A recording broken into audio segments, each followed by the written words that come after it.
So let's say in this case, you're looking for a move. You want to move out of the city, or just kind of in general, you're thinking of a new journey. You want to start up a new life. So you're thinking of, maybe a farmhouse or something for me. A very cool idea. I don't blame you, man. Farmhouse is amazing. You got the freedom, you got everything and everything you want and desire. However, before purchasing a farmhouse, there is a few things you must think and consider before purchasing it. Now, when you go ahead and look for a farmhouse, you want to look for a house that describes you as a person, describes your interior, exterior. It needs to be something that is adapted to you in a way of you don't want to buy a farmhouse that you don't like. I mean, hey, my parents and I, we went to a lot of houses for the past 3 years. So many houses that we were like, man, this is very nice. Some houses we were like, it's not worth the money. Because you got to consider, most farmhouses are old. Yes, you got the modern day farm, ranch house, mansions, whatever. But we're speaking about old farms. Like this, for example. We got a barn. Needs some love and affection. And that's another thing you got to remember with a farmhouse. Don't expect too much. Now that's the thing when people go to farmhouses, they expect this and this. They maybe expect marble clattering on the wall. No, a farmhouse is what it used to be meant for. Small living, big space. Because you got to remember, back in the days, farmers didn't care about the living. They were happy if they just had a bed, cooker, and that's it. Most farmhouses focus mainly on the ground. Because most people that buy farmhouses either want to turn it something into a hobby, or they want to turn it into a serious business inquiry, which we in this case, same thing. We got horses as a hobby, but we've got a long-term plan of, okay, we want to put this up as businesses. Now when you go buy any form of living space, an apartment, tiny house, a mansion, whatever you can consider, it needs to feel like home. There's no point in buying a house and you like what it looks like, but it just doesn't give you that, man, I could really see myself live here.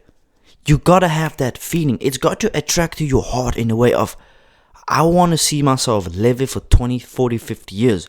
Maybe when I'm in a casket.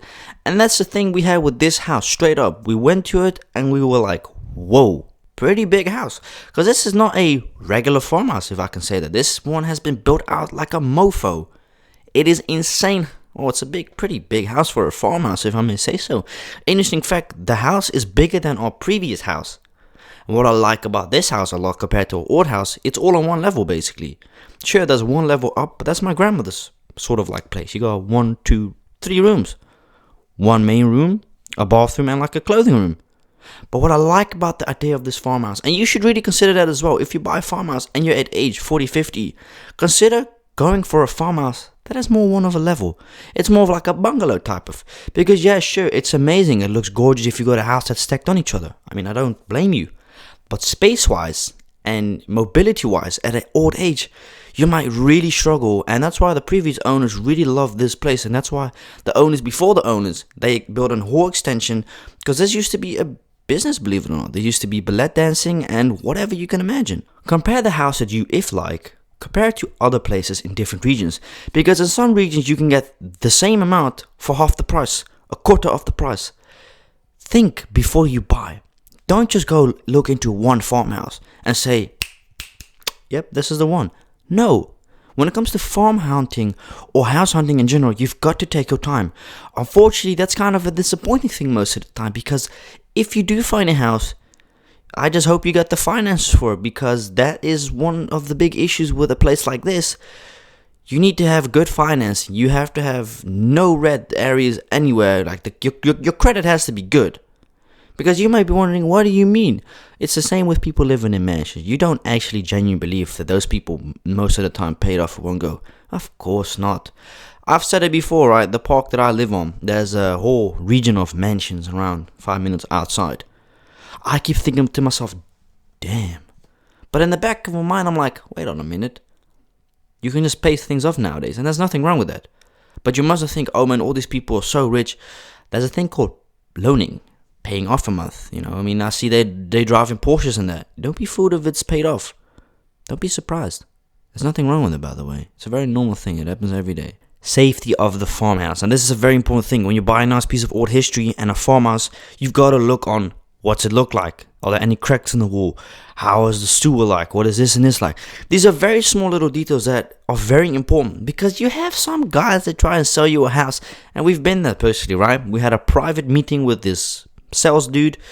We rock up to the thing, there were other people, and we were like, are you joking me? A private meeting, basically saying no one else is allowed to go. We're the only ones that he had a thing with. Apparently, well, we arrived. 2 minutes later, other people arrived. Another couple arrived. So we were like, alright, this dude's an asshole. Didn't even bother saying hello to us. Didn't even bother touring us through the house. So we looked at the house, and we were like, what the fuck is this dump? No extension. No love in the place. Cold, dark, termites, dust everywhere. That's the thing with a farmhouse. You gotta show it love and affection, because here's a simple fact. There's no point in buying a house or a farmhouse that you don't like. It needs to suit you, like I said. And you also don't want to invest too much money into something that's not even worth the money. For example, we found a house. I'll say the price. It was 780,000 euro. That's about $820,000. I mean, hey, it was a pretty good sized house. I mean, shit, for Dutch standards, it's massive, really. But we were looking through the house, found termites. We found the barn that was attached to it broken, like not safe enough to walk on the planks, dusty as fuck and nasty. That's about 30-40 grand just replacing the whole roof, because it had asbestos in it, it had this and that. The start of the roof was gonna collapse eventually because there's a pole missing, bricks were starting to fall off. They look at the ground and it was like, that's 7-8 grand just on removing everything else. If you got people to hire in, that's gonna cost you a lot of money. And like I said, what's the point of buying a place that's not actually worth it? I mean, look, it was 2 stories, but the layout didn't make sense. It was too dark. You know, we wanted specifically no neighbors behind us, back at us, this and this and that. We wanted ground. And that's the biggest thing with people that want a farmhouse. It's not necessarily about the noise in most cases. For most cases, for us, for example, we want the space. Now, obviously, some farmhouses that you may find, or may find, maybe on a busy road, and that's very much alike. Alright, it can happen. But don't think about the road that's stopping you from your beautiful house. Think about, this is my house. Like I said, you gotta have the feeling of, okay, you walk in there, first thing is, it has to feel like a house. You mustn't walk in and think, yeah, I'm not really feeling it.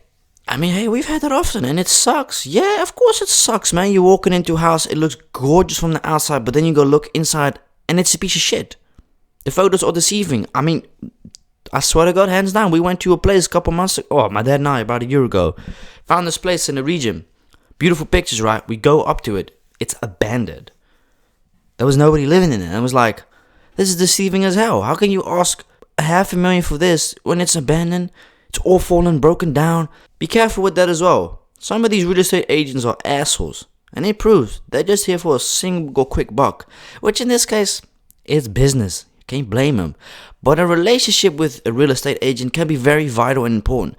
That's the reason why we were able to get this, because our real estate agent, I won't mention her name for privacy reasons, but she pushed so much through to the council, said, listen, they really want this house, and that. Because the problem with this place was, it was agriculture. So, you know, getting a mortgage, well, you could basically forget it, because ain't no bank want to finance you that type of money, because that's a lot of money that they may lose if everything goes not according to plan. But we got the place regardless. Well, that's kind of about it. I hope you enjoyed this video, and yeah, maybe there's some things in this video that I haven't mentioned or said, but that's one of the most important things. Find a house, search for different houses, search for the price options in different regions. That's what we've done. I mean, shit, we've even decided to look up in Groningen, Friesland. You can buy double the hectare, double the house there for the same money here, less, but there's nothing surrounding the area work-wise, supermarket-wise. That's also something very important you have to notice. Ecosystem is very important. We grow our own vegetables, we grow our own fruits. I mean, we got an apple tree to farm, we got a chestnut, we got a walnut tree, we got tomato plants, we got everything. That's maybe the downside of living on a farmhouse. I also just automatically say, you're more, what's the right appropriate word? You're more isolated from the city. Most of the times a farmhouse is isolated away from the city, meaning you want to move out the city, but also want to have that feeling of you hop on your car or bicycle, that at least within a 10-20 minute radius, you're in the city to buy your foods every week. Which we sort of have. I mean, it takes about 10 minutes to go to Breskens here, which ain't bad on the bicycle. 40 minutes back and forth in total, which honestly, on an e-bike ain't bad. It might take you an hour on a regular bike, but an e-bike definitely does a trick. But hey, without further ado, hope you consider this video. If you buy any FarmHouse apartment, this and that, it gotta feel like a home. It gotta be worth the price. You don't want to get screwed over and pay too much for something that's not worth the price. So without further ado, thank you so much for watching, and I'll check you later, man. Peace out.